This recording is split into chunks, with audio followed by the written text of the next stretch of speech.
back. I'm Amelie Wilson. Today we are talking about literacy, how we can give our kids the foundation they need to begin to read and make sure they are prepared for kindergarten. Dr. Margie Gillis is the president of the group Literacy Now, and Megan Sweeney heads up the early care and education programs at family centers in Greenwich. Welcome.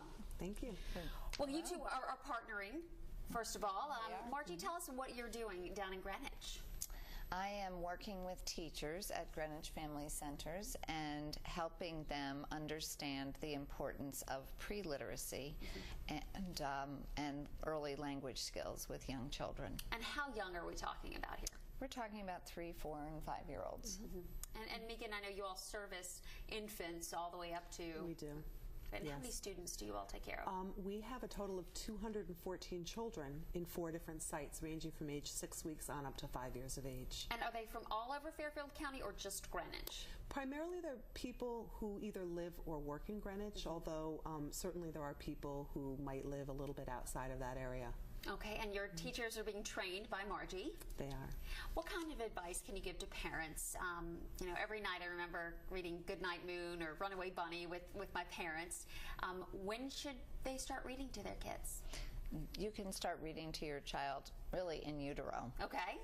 It's really the conversation and the language, as well as, of course, as they get older, seeing books and understanding how print works in books.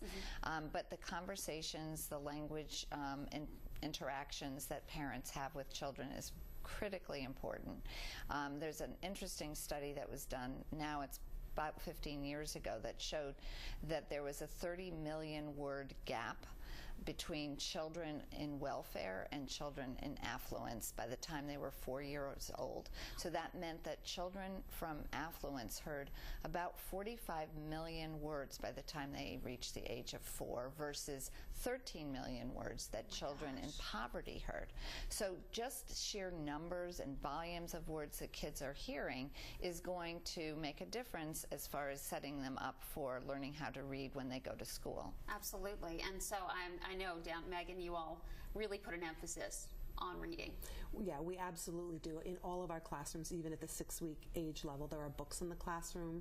Children are practicing holding a book and turning pages and looking at pictures and identifying what they're seeing in the book. And as they get older, you know, we're asking comprehension questions and we're discussing what's happening and maybe predicting what might happen next, and really developing a love of books at a very early age. Yeah, like trips to the library should be fun, like a trip to the zoo, right? Absolutely. So just put an emphasis, positive emphasis on reading. Any way we can get our children interested in books. We have programs that come to us and read. We have groups that we go to and we read. We have some of our centers that actually visit the local library. Exposing them to all different kinds of reading venues is really important. Right. And what if you know your child is having trouble, stumbling, or just really having a hard time putting the sentences together? Anything that a parent can do to help?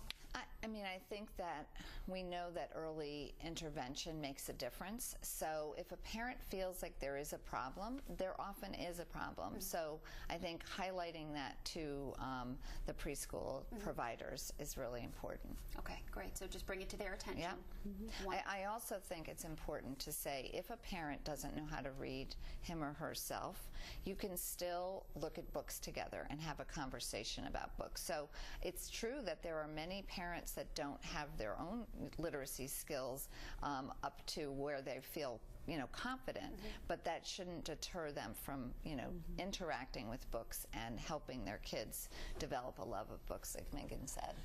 Some of our families who English is their second language are reluctant to read to their children because they say, well, I really can't read in English very well. And we tell them, well, there's a couple of choices. You can get books in your home language, whatever that may be. You can have your child tell the story to you. Take a familiar, loved book and have them retell the story. Or you can make up the story. It's really about the exposure to the books. Exactly, bringing the families together too. Thank you both for coming on. Very welcome. Important. Couldn't talk enough about this, you know. Thank you so much. Thank you for having us. That wraps up this week's edition of the Education Notebook. But if you have a comment or a story idea, all you have to do is call us, or you can send me an email, aswilson@news12.com. For the Education Notebook, I'm Amelie Wilson at News 12 Connecticut. It's the subscription that